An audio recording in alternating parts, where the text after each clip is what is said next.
last left you all, we had faded out as you were making your way back to Dragonrook after completing your mission. However, losing both Alex and Mumbara, and Amelia had lost a leg.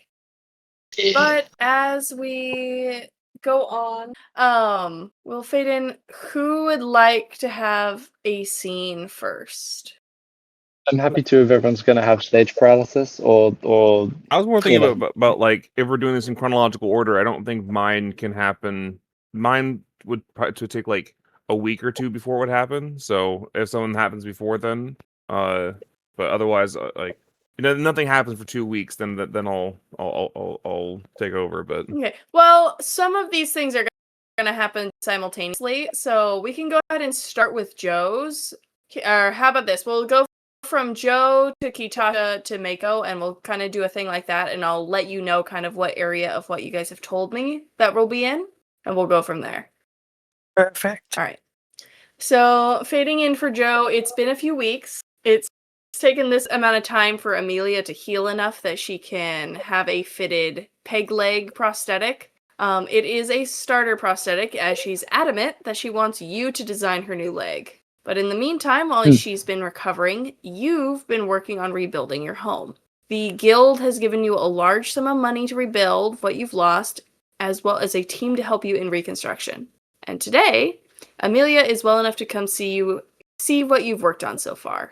So that's kind of where we'll ease in here. Nice. Hey Amelia, how you doing? How are you feeling? I'm fine. It's not too bad, Peg leg works with the look. Yeah, absolutely. Well, are you? Do you think you'll feel ready to do more, or are you looking to rest for a while? When have you known me to rest? That's true. But come on, show me what you've done so That's far. true. What's this new house looking like? Well, it's bear in mind it's early stages, but yeah, I'll show her basically what it's looking like. I imagine it's very much a skeleton still at this stage. It's probably too early, but especially between maybe some old I want to say like old customers maybe helping out and some other members of the community, maybe some guild members and stuff like that, as well as Joe's more advanced magic now with mending and things like that. I think the frame has got up very quickly and it's starting to look like an actual home, and it's a lot larger than before. Good. All right. Yeah, she'll look at that and probably whatever blueprints that you have set up. Hey, there's no shop front or anything. You're not. Yeah. Just the house now? What, are you thinking you're gonna keep adventuring? I'm not sure just yet, but I do know this place couldn't last forever, and I'm thinking maybe a bit more travel would be nice.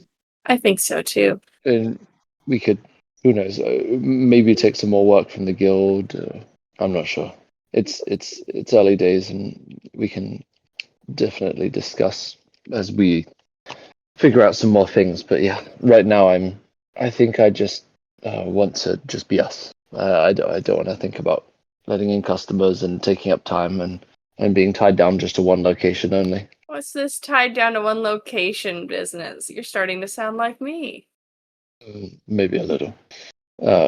But yeah, I think there's maybe some merit to your ways of thinking. I think at this, Amelia will smile and take your hand.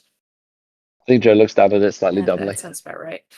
She'll hold it tight and kind of lean forward and go, well, it's about time I put this new leg to work, so let's see if I can help out some. You're sure?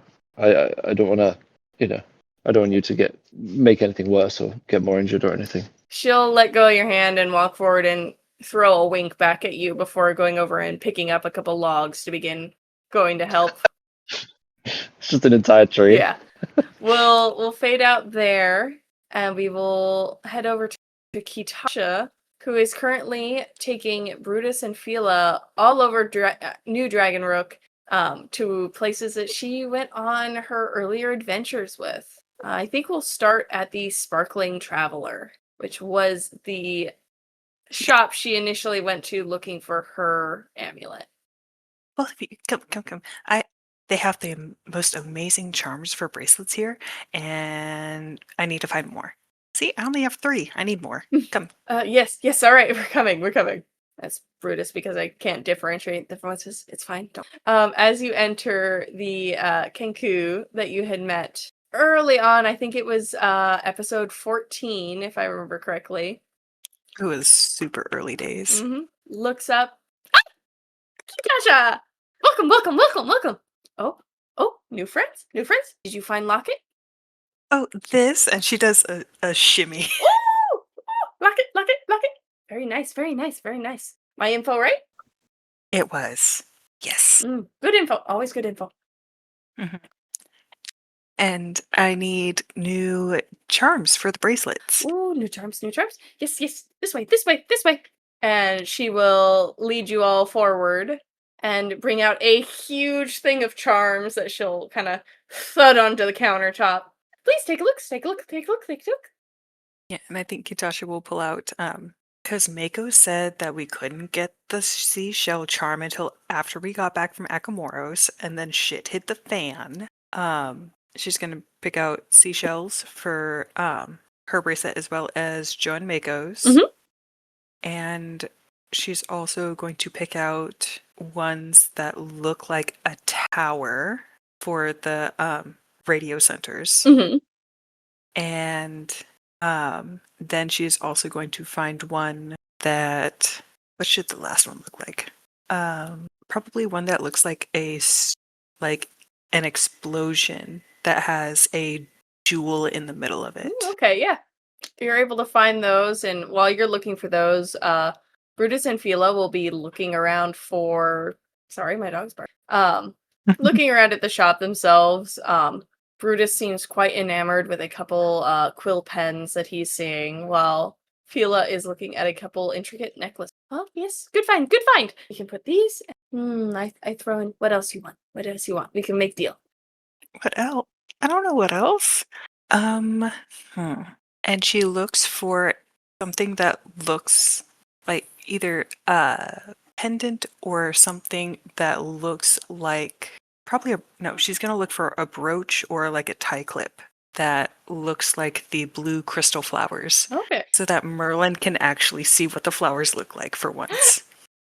Poor Merlin, who has no idea what's been happening this whole time.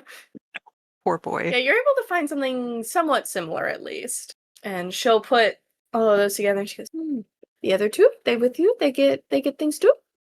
Sure.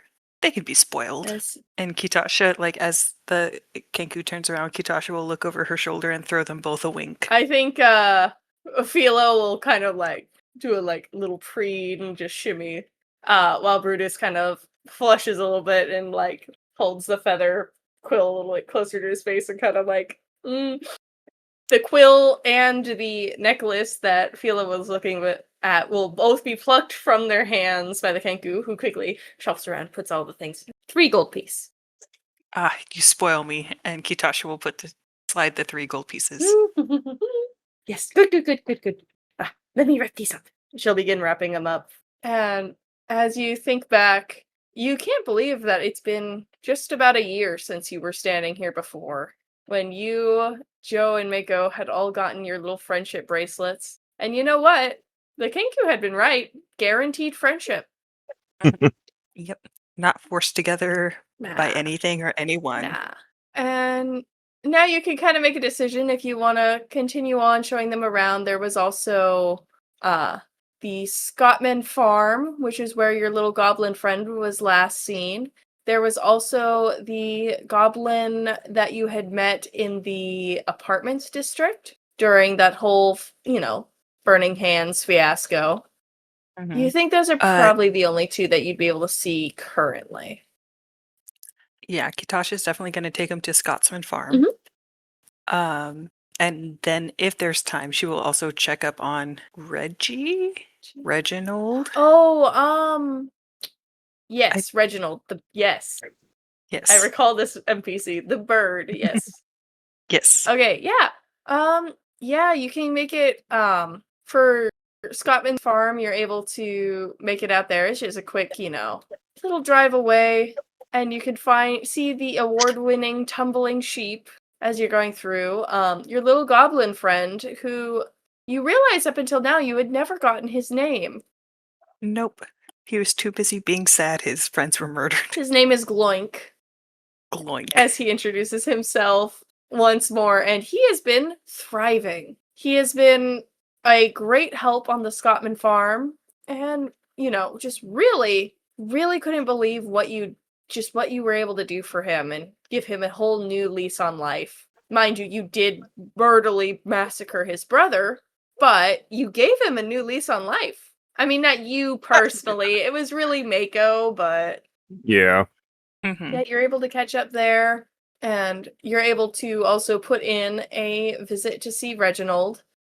He's still quite the chatter, he is. You're able to sit back all together in a nice little garden area in his own estate. And yeah, I think Kitasha brings the book that she's been threatening to show him.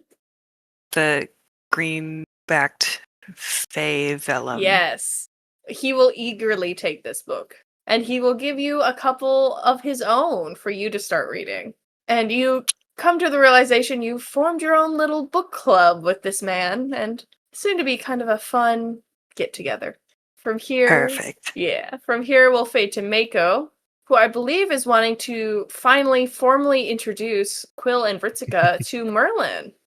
Honestly, now that I think about it, I do really want to do Quill and Ritsuka, but if the rest of the gang are available, minus Valos, because Valos is too busy doing other stuff. Oh yeah, always. But yeah, I would like to introduce the whole crew, honestly. All right, yeah. Where would you like to introduce them? Because we did not establish that yet. I think I would have brought everyone to the Tokugawa estate. Yeah, we can cut in there as you begin making introductions. I was like, I think just to start with is I'm going to immediately run and because I assume this is the first time seeing Merlin since the dance, right? Yes, it is. Yeah, so I'm immediately going to run and embrace Merlin as soon as I see him because I did make my decision. Character development. Yeah. Ooh, hiss. Merlin will embrace you back so fervently and just bury his face into your neck. You're home safe. I am. I'm so glad. Oh, and there's quite a few of you here. Hello. I thought it time that I stop compartmentalizing my life, and I don't want to leave behind the warrior when I'm with you. And so I would like to introduce you to formally Gargoyle, the team I was on. This is General Ritsuka. He's the greatest mentor I've ever had. I don't know if Ritsuka wants to introduce himself. I think Ritsuka will give a kind of formal bow. And this is, of course, telepathic as he do. It is a pleasure to finally meet you, Sir Tokugawa. And Merlin will give a bow back. Yes, it's wonderful to finally meet you, the man who mentored Mako. Incredible. Then I'll introduce, and then this is Blake. They are one of the most skilled grifters and infiltrators I've ever encountered. I think Second only to Goose. I think Blake will put out a hand, just in the just hello, it's a pleasure to meet you. How is Blake appearing at the moment? Are we sticking with a more feminine look, or has Blake decided to go more masculine today? Maybe a bit more masculine. I think they're still in their green dress. But but I think they've picked a bit more masculine of a build today. Okay. Yeah. And I think Merlin will kind of laugh and take their hand, and it is a pleasure to meet you.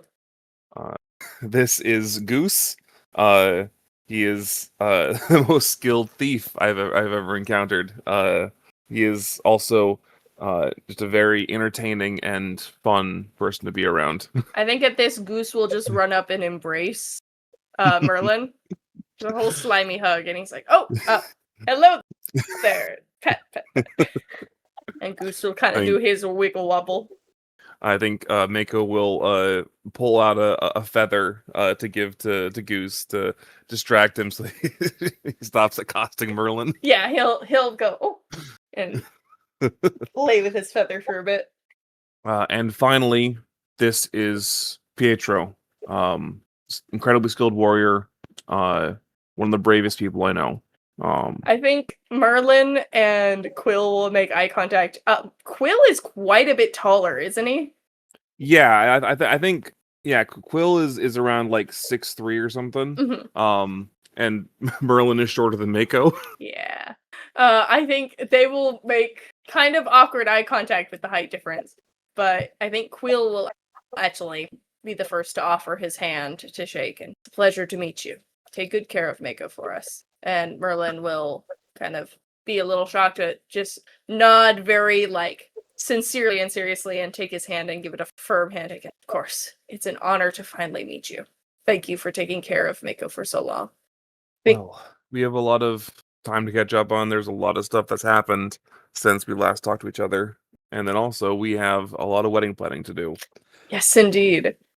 Although I assume a lot of it's already been done by the aunties and the matchmakers and everybody, but I feel like we should at least put our hands on the scale to make sure it's actually our wedding. Yes. Let's get started on that. And I think from here we'll fade. We're going to have one more little scene for Joe here, just directly before the wedding, and then we're going to cut back to a scene I know Kitasha wants to do, as well as a scene for Mako. First, though, as we cut back to the building site, Amelia and Joe have taken a break for a bit and resting when a car suddenly shows up. And out from it, Joe walks your mother, and following shortly behind her is Ruby. And go ahead. You go. Joe's gonna run up and scoop Ruby up and give her the biggest hug. And she happily returns it, squealing a bit, and then she kind of looks past you, and you feel her kind of freeze suddenly as she makes eye contact with Amelia. And you realize Amelia is just kind of staring at Ruby, and you realize in this moment she's not seen Ruby in probably 2 years. Ruby has grown so much since she's last seen her. Ruby and I don't know why I feel like the need to do an introduction, but I'm just gonna step back. I think Amelia will kind of take a step forward and then try to kneel down and just open her arms, and Ruby just bursts forward, racing across the area to close the distance, and leaps to her mom. And they embrace for the first time in 2 years, and you can actually see Amelia crying as she cradles her daughter once again.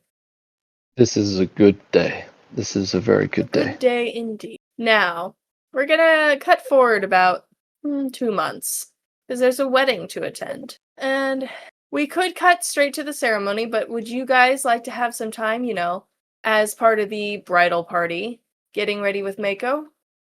How are you feeling? This, compared to what I've done, this should be child's play and not even not even worth stressing about. But there are 1,200 people up there. 1,200 people to watch you build something? Harengon weddings are not quite the same as those in orc culture. It's much, honestly, simpler ceremony. Although the ceremony, I think, is about as long. No, there's no... I mean, to be fair, it's not a days-long event, but it is a long ceremony. Long ceremony, and the after party will probably stretch at least a day or two. Oh, well, how are you going to fit in everything? That sounds short. Like I said, it's a simpler ceremony. Simpler event. Which I wouldn't have said before I met you, honestly. I did not anticipate finding a culture with a more involved nerd ceremony. Hey, they're important. It is important, and I respect the decisions your culture has made, but they do seem a bit exhausting for someone not used to them. Well, I hope you two get used to them. You may have to have another ceremony the Akamorian fashion. I don't think they'll properly honor your marriage unless it's done the Orcish way or the Akamorian way, at least in Akamoros. Maybe, but that'll be for another day, I think. Well, you let me know. It's something that needs to be planned ahead of time. So I think you faced down some pretty epic things, so I'm sure that as daunting as it might be, I think you'll be okay with just a large crowd. Yeah, hopefully. I don't know. Joe, how was your wedding? I don't know, it's not the same side of things, but like you got any tips? It was a small affair. It wasn't Okay. anywhere near the scale of this, but I think the advice a lot of people give is just to enjoy it. It's not a day that comes up much, and it'll move very quickly. So I think just have fun. Fair enough. So don't say the wrong name. That's a really big deal. Just in case Michaela makes me, I'm going to pull up Merlin's full legal name. It's important. Don't worry, David. I'm not going to make us struggle through that. The wedding ceremony is fully written out for me to read. Don't worry about it. Okay. oh, you haven't shown us your. Are you wearing a dress? I think it's closer to like a I don't know what the terminology for this garment actually is. I have all the terminology. Okay, perfect. Hold on. Okay. Yeah, specifically because I envisioned Harangon culture as similar to like traditional Japanese culture when it comes to like aesthetic, I guess. Yes. So Mako will actually have 2 gowns, one of which is a shiromuku kimono, and the other one is going to be for the reception after party sort of thing, which is the Airo Uchi Kake kimono. Okay. Kitasha's main thing is color. Yeah, so the first one is going to be a pure white, while the second one is a very colorful kimono.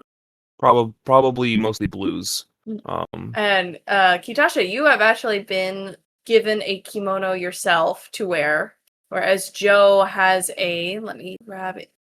He's got his own kind of male attire. It's another kimono with a like pleated pants situation and a haori jacket. Which I will get to the full descriptions are in the wedding ceremony, so I'll just let you know that. You're being helped get into these gowns currently, as it takes Okay. a lot of hands to kind of get you situated. And there's also quite a few layers, isn't it? Oh yeah, it's a Mhm. lot of layers. Yeah, if you're ready, we Yeah, will begin. I think so. All right, we will cut to inside a very large, almost like auditorium style at this point to fit everyone. And the wedding party is all dressed in their formal kimono. Kitasha's is a pale green, and it is embroidered with waves and ships. On the back, the cliffs of Nice. Akamoros, and it fades into shell motifs towards the top. A pale yellow or obi with hydrangeas embroidered on it wraps around her waist. Joe's outfit is a dark blue, perfectly fitted kimono and pleated pants set. His haori is embroidered in dark blue, and the pattern is of gears, but it's barely noticeable unless you shift in the light. Both your haori and Kitasha's kimono have the Kyako family crest emblazoned on it as well. Kitasha was initially very excited, and then she got the yellow obi style belt and just gets confused. It's fine. It's fine. Then you also have Blake up there beside you, and just to double check, would Blake have gone with a feminine outfit or a masculine outfit for this? Probably more feminine. Just to fit the aesthetic a bit more. Okay. Theirs is going to be a much darker green kimono, with kind of embroidered hydrangeas on it as well. There's also a lot of shifting patterns as they kind of shift in the lighting. Some of the embroidery changes from blues to greens and that sort of thing. And you three, as well as Merlin's groomsmen that you haven't really met, you're not sure who they are, but that's okay. I'm probably vaguely aware. I might be vaguely aware of them, but like I definitely have not like met them proper. Exactly. So they're up there, and they're all also in kind of the same sort of outfit as Joe's, but they do not have the same sort of embroidery as his. And they all, of course, have the embossed, family emblem for the Tokugawa family.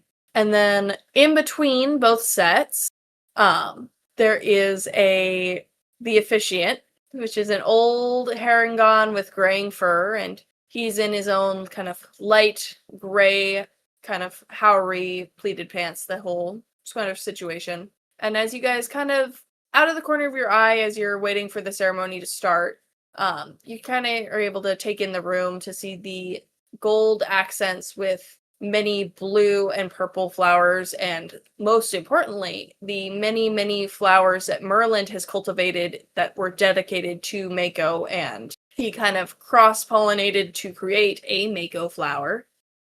Very nice. So lots of draping colors of reds and gold in silk fabrics, kind of connecting the chairs and draping over the ceiling. And now the doors on the far end of the room open, and it reveals the couple.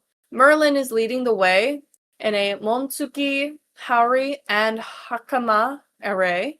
It is a beautiful black silk that is flowing with his movements. It's kind of the similar outfit to what Joe and the rest of the men are wearing. However, it's also got a couple more, ornaments to it, and his family crest is bold on display on the back. And on his arm is Mako. The bridal kimono has been fitted perfectly, and its many layers are showing elegantly. It is a glowing white that blends in with her fur. A wataboshi hood sits upon her head, and her ears are hidden beneath. So you guys kind of have a mental image of it. It is this kind of almost dome shape. It is a very traditional headpiece in Japanese culture. And if you were to look closely at the white embroidery upon the kimono, you would see tales of Mako's past, from her days in the military to her most recent accomplishments with the guild. And as the two of you reach the front of the room, you kneel before the officiant, and the ceremony begins.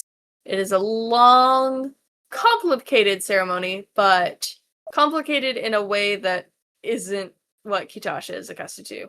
It's a lot of recited words that just long and kind of droning on, but neither Mako or Merlin skip a beat. They say their vows with practice ease and are offered 3 small glasses of sake, to which they must drink from in sync as promises to the physical plane, the ethereal plane, and to each other of their bond. Once this is completed, they rise from their knelt position and are announced as wed, as Mako now has a much longer title to her name. The room erupts in applause, and the couple is rushed from the room to be redressed in new attire for the reception. Now, Kitasha and Joe, you have the option to change out of this garb into still formal wear if you'd wish. Do you guys want to keep with the kimonos and such, or would you rather change it to less restrictive attire? Kitasha's For gonna Joe, he'll change probably it. stick with it. Oh, sorry. Go ahead. Yeah, I think Joe will stay. He'll trust the process. Yeah, Kitasha's changing into Akamorian formal wear. Mhm. And is opting for more deeper, richer greens. And the embroidery is going to be every color That sounds about right. except white, Mhm. because white is not a color. Yeah, you guys are able to kind of mingle. There's a whole bunch of people here, but Brutus and Fila are off kind of intermingling with some of the upper class that are here as well. Yeah, you kind of realize, man, this Merlin kid was, really, really connected to a lot of high up people, a lot of elites here. Amelia is running around kind of with Ruby, taste testing all the different sweets and hors d'oeuvres that are currently placed. Joe, you're sure it's fine. Yeah, you guys have a moment before Mako will reappear. If there's anything you guys want to talk about. Are you feeling more okay about everything? Yeah, I mean, that went about as perfect as it could go. That was a lot You're easier. married? Yeah, I am married. I am. I have to get used to this name though. As I mean, quickly look up, try to remember all this stuff because Moko Merlin, was that? no, I am. Problem is, I don't know what the princess equivalent is for a lot of these names. I should have written this down. I mean, yay, you're married, but why was the ceremony so boring? Because it was designed by very old people, and old people were very particular about a lot of things, and so it hasn't been updated because the old people want to keep it the same. And you think Ekamorian weddings weren't created by old people? It's a different kind of old people is the thing. The Harengon have the boring rules following military-esque old people. From what I can tell, orc culture has the fun old people. No, we just have the old people who didn't die while murdering people. I mean, there's not. Would that be the herring gun people? You know, I don't know. Let's see. And Mako, I do have to ask: Are you, since you're wearing blue, are you trying to like invite the idea of children? Are you trying to portray yourself as a child? In Harengon culture, the blue, I believe, does actually represent. It represents like the military formality. But I mean, children are expected and will come about, so it's not too far off, I guess. Okay, so you're not trying to Well, say that you're a child. No. Okay, I was very concerned.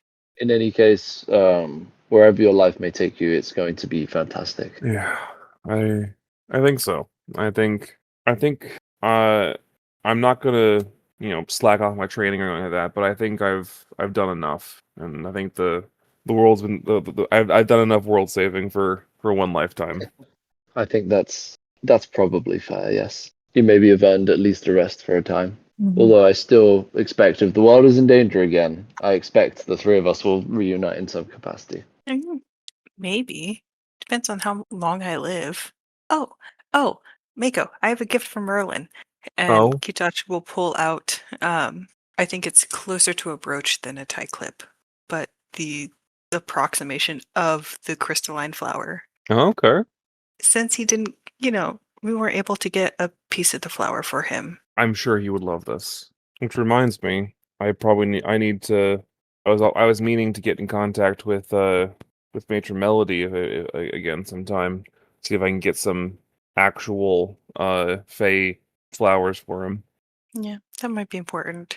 Oh, more important things. And she'll take out the charms for the bracelets. Oh, Mako looks down.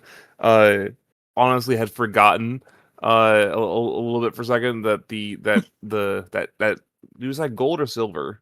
They were gold. Yeah, the gold chain around her ankle somehow had not been damaged in any of the conflicts that we've been in the last 6 months. Hadn't been damaged, was not caught by the dressers. Goose didn't steal from your ankle. And I still expect. Sorry. And Mako, I still expect you not to go into full retirement. Oh, you're still supposed to travel. I'll still be traveling. I'm not going to be retired. Like I said, I'm not going to slack off my training. I'm not going to, I'm just not going to actively look for fights anymore. Well, I mean, the fights usually found you. I don't think you actually started any fights. Fair. And I think we can all rest assured that no matter what direction your life takes you or whatever challenges you may come across, you always have the option of just beating it up really, really well. if there's ever something that bothers you. Fair. Is it weird to say I'm proud of you? I'm curious what for. Well, you've not only gone through a lot, but also composed yourself dealing with a potentially difficult situation, socially, I guess. But you seem to have handled that very well and come out on the other side pretty happy. Yeah. I guess you're right. And saving the world too. Yeah. We'll cut it there. And we fade. Beautiful, beautiful, you guys. 10 out of 10. Beautiful wedding. Oh, was that just a sound effect, Eliot? I was just like laughing. All right. From here, we'll fade to kind of an overview of the next couple months. Kitasha has decided to help rebuild the Scrambling Claw, especially through her connections with the elite upper class, which is also helped out by Fila's influence as well. What specific things is Kitasha doing?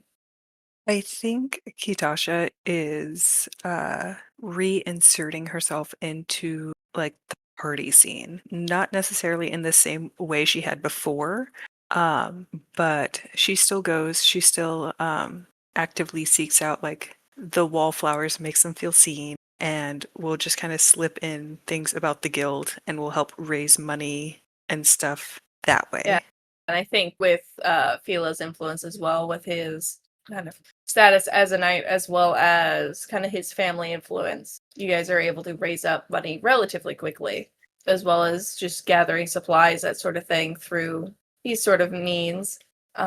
You also said that you're deciding to take up Yaga on her offer. Mm-hmm. We'll see how much that bites everyone in the ass later. Yep, as Yaga will finally retire from being the Sorcerer Guild Master and leave her title to Kitasha. It's a decent amount of paperwork, but, it must be done. Mm-hmm. Yaga leaves to the Feywild, and she leaves you a note of just everything to expect of what's going on and what's the best juicy gossip around and all the fun things, a nice old granny could leave you. Mm-hmm. I believe you also, as time moves on, you and Brutus move on to Fila's family estate. Yep. Gotta get away from the guild. Mm-hmm. Take the job and immediately we're moving out of here. Yeah. As you guys build your life there, we will move to Mako, who is kind of training up their telekinesis with Fritzica. What sort of training do you sort of envision happening here through the months? I kind of imagine it's a lot of just meditating and then Ritsuka pushing the boundaries of Mako's mind. Mhm. I don't imagine we get into I think most of what Thrycreen are able to do is just telepathic. Mhm. And so I think by the end of this training, Mako has a range similar to Ritsuka's. Mhm. And can detect thinking creatures in, I don't know, it would be fair to say up to a mile away. And she is fully expanded her abilities. And I think because this is a new thing for Harengon as far as she's aware. Mhm. Because it's she'll talk with some more scientist types and some more, I don't know, were there geneticists in the Victorian era? Not really. I mean, we're on the brink of germ theory. Yeah. I think maybe a future geneticist would look back at this and recognize that the Harengon have a level of genetic volatility that allows them to adapt, or allows their epigenetics to adapt to significantly more stress, and then pass those genetics down. Mm-hmm.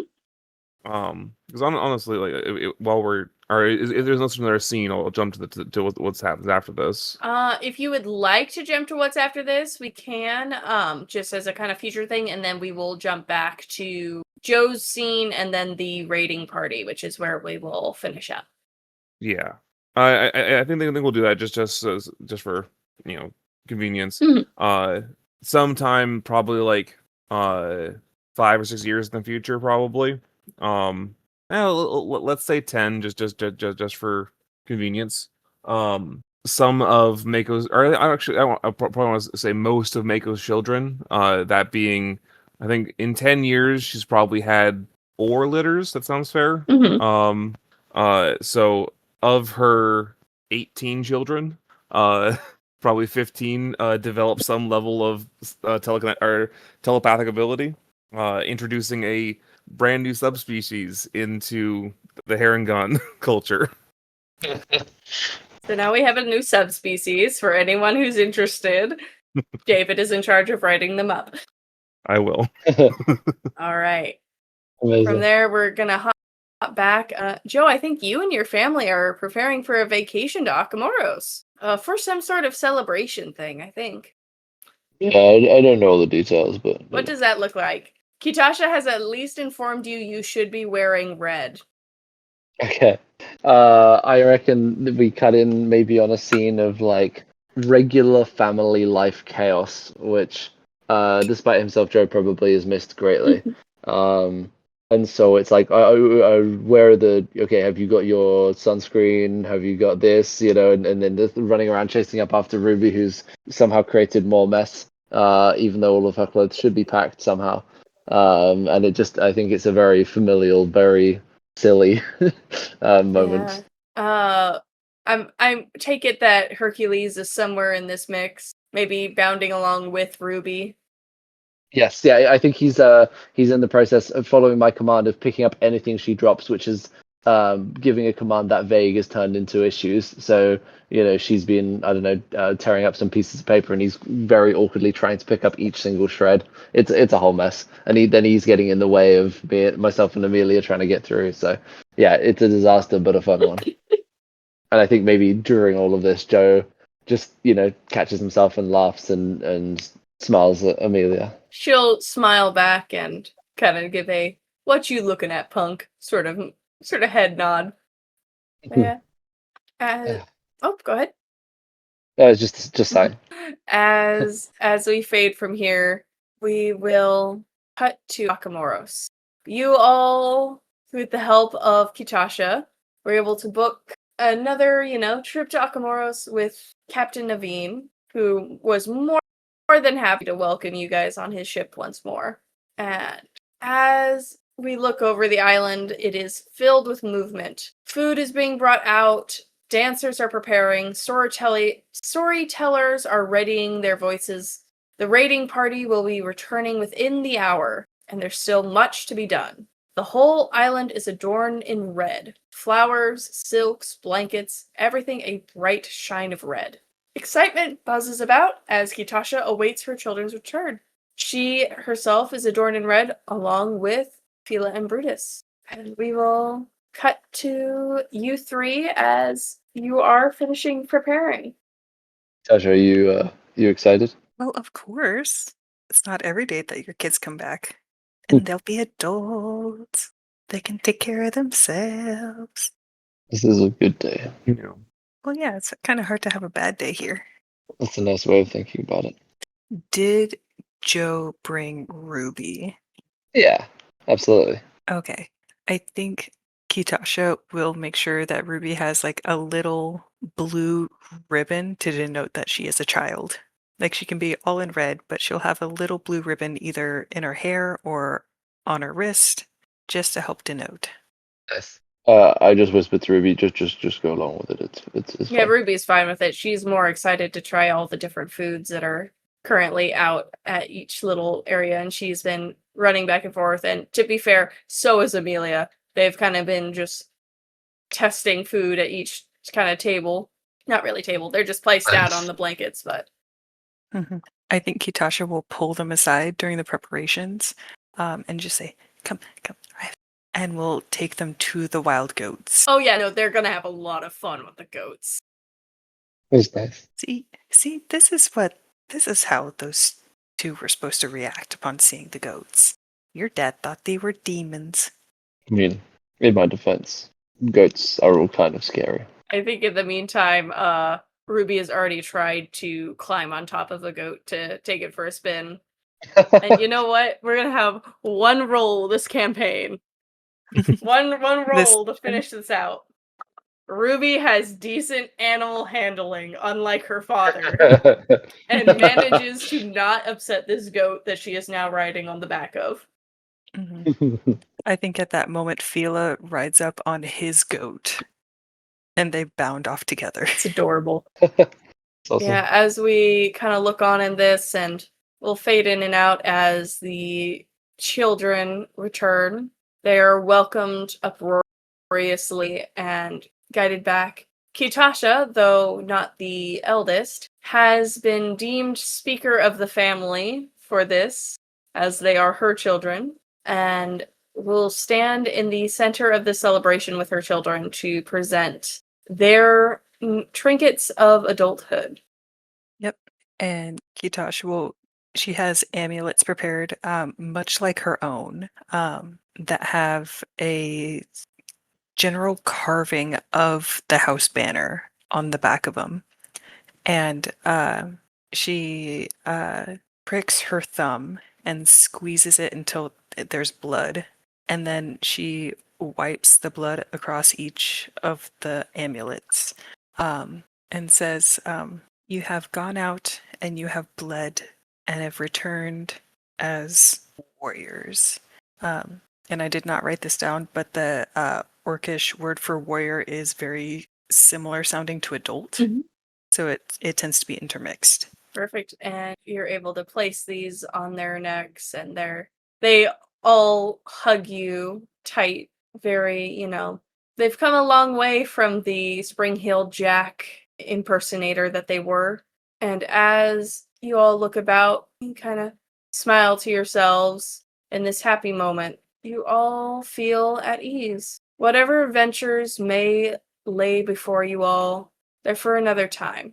For now, you can all just enjoy the merriment and the relief of a job well done and a life well spent. We will fade out, and thank you for playing Masters of Kalanine. Fun fact, my notes are 69 pages long. Hey, nice. Nice. Oh wow. I can't believe it. That's crazy. It's over. You guys played my game. We survived. You survived! You all survived!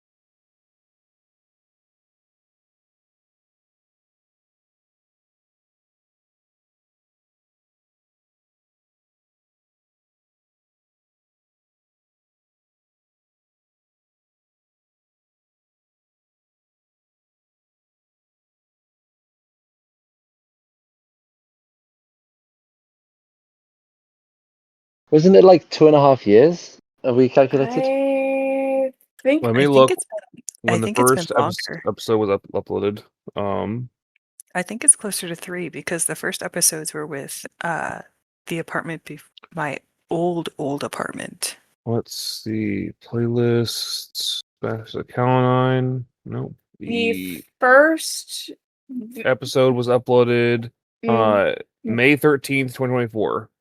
Yeah, so Incredible. this is over 2 years in the making. And I had the idea for this story a long time before that, so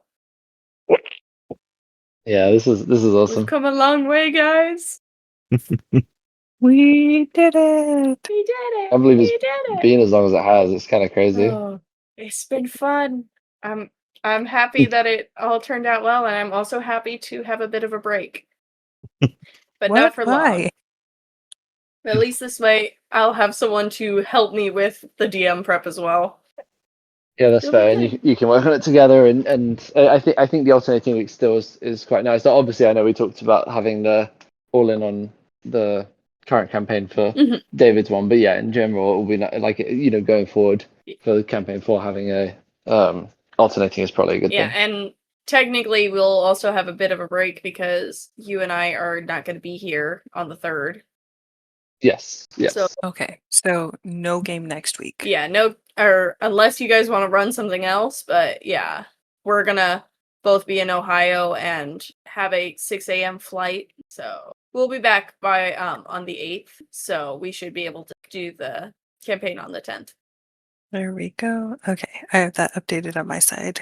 Now we gotta get Michaela on the Obsidian dock so that we can start planning. Although I'll have to figure out if there's a way I can like block your access to the new Radiance folder. I mean, I just won't look at it.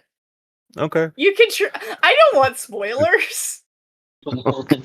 Why not? Listen, man, I It would already be felt so much bad fun. looking at stuff for my campaign and being like, "Oh no, did I accidentally spoil a thing?"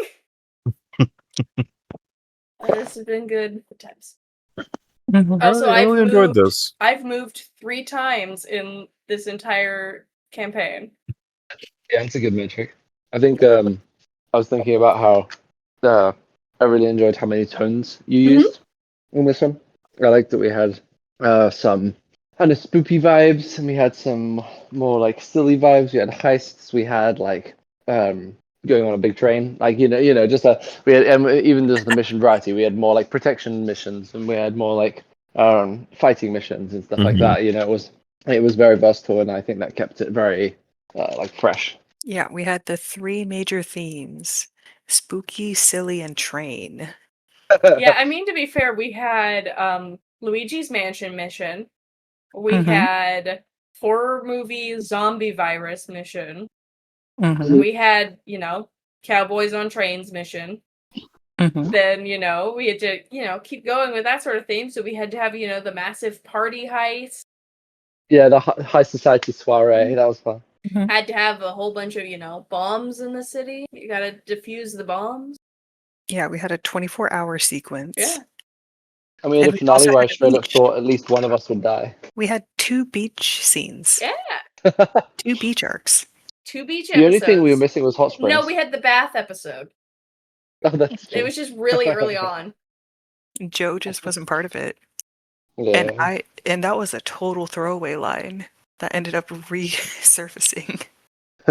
Man. I had nothing written about soul keepers. I mean, to be fair, your amulet initially, I was listening back, it was just something your mother had given you when you were super young, was the original plot point there. And it was before you had written 90% of the orcish culture. Yeah. So, a lot can change. Also, you had an accent at the beginning of the campaign that just did not exist after the first 20 episodes. No. I think I was giving her like a Minnesotan accent. Yeah. And I was like, this doesn't match at all. All orcs are Minnesota now. This is canon. It's a canon event. I will say, Vanel has kept their accent, I think, much longer so far than Kitasha kept hers. Yeah, Vanel's kept their accent, but their tone has been like the first episode for Vanel, it is just like bright and energetic. And then by episode 2 or 3, I'm like, no, they're tired. They're just always tired. You're tired of all of you. I mean, to be fair, They're look at the tired class all they're the time. with. Yeah. With what was funny because Michaela going back and like listening to the early stuff, and she observed how like Awkward Joe's we were. voice was, and it was like, well, it does the awkwardness, yeah. But I was just thinking of character voices because it might. I don't know if David and Anna, I don't know if you would have known this, but my initial idea for Joe was him to be like when it was still in like the really early stages, he was going to be a lot more like kind of, I guess like generic 80s high school movie nerd. So like a lot more like high squeaky voice and very like really unsure of himself, and it was kind of going to be a lot more like nervous energy with the character. And then we decided that we would be starting at 5:30 in the morning UK time, and I was like, there is no way I'm going to keep up with that energy. So immediately the character changed quite significantly just based on the start time, and so I ended up playing him a lot more like Hi guys. That was pretty much how I was feeling at the time. Oh dear. When in doubt, do tired. Yeah, pretty much. Well, yeah, especially when you're dealing with like a really different time for D&D. Like I'm like, other campaigns can have my high energy characters, and like, yeah. So, I guess we'll see if. I think this time seems to be working for everyone. The 9:30. Yeah, I think Kind so of. far. Yeah. Yeah. And I think it gives us enough time to like have finished everyone finishing shifts and works and everything, but also it still gives us at least 2 hours, but also keeps us to like a solid time. Because I think the other issue I run into with my group that hasn't met up for a long while now is that we all try and meet up on a day we're all free, and what that leads to is that the session can go on for like 6 hours if no one puts their foot down. So this is kind of nice to have like, okay, this is our time. We have 2 hours. It's got to come to a sensible stopping point by then. See, you know what the other amusing thing is about just the whole D&D podcast as a set? The first episode of The Grove came out before you and I were dating. Yeah. So this entire podcast has been a like time capsule of us when we got together to married. Yeah, that's pretty wild. And Puppy, And Puppy. who is now barked on screen, not on screen, on audio. Yeah. Yeah. That's official. Now she joins the other two dogs who are caught on audio. I should check my Well, schedule for at least the next 2 months. This time slot is free for me. Nice. That's good. I think Hercules' energy would be a lot different if he was a miniature Be dachshund. much more aggressive. Yeah, there would be no boar. It would be like Borf, borf, borf, borf, borf, borf, borf. yeah, just not. He will not shut up. Mhm. Oh dear. No, this is really cool. Thank you, Michaela, and I enjoyed all the character voices as well. I liked the NPCs and yeah, no the different tones because one of the things you and I've talked about this before, but whenever I'm jamming, one of the things I struggle with is giving enough for my players to work with so that they can go ahead and role play, and we can have multiple sessions without a single dice being rolled sometimes, and I think you've done that really, really well, and especially considering this is your first ever campaign, that's pretty impressive. I appreciate it because let me tell you, 90% of those NPCs do not have any form of notes on them. You're welcome. Yeah, that was that. A certain someone Michaela was like, hey, what does Kitasha want to do? I was like, oh, probably see how Jeffrey's doing. I had no idea who Jeffrey was. I was like, who are we talking about? It was like, oh yeah, it was that one weird thing we did off to the side where it was like this. You had the one it was day the janky escape room. The janky escape room in your one day stop on the train. And it was just like, I forgot that was even a thing.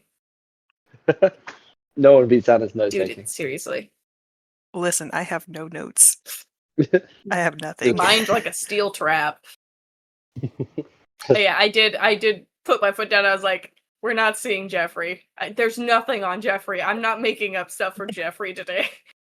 Why not? Imagine he somehow appeared at the Akamura celebration. For some reason. He's the best man of the wedding. Secretly best man. Oh, that was fun. And it's over after so long. And now you get to relax until you said we're halfway through. About season yeah. three? Yeah. Okay. Ideally things are gonna start kicking off soon. Especially they're with gonna it being start? weekly, like we talked about. Yeah. But also just like I think everyone's about ready to start their like mid arc trauma stuff. So What? No, that can't be it.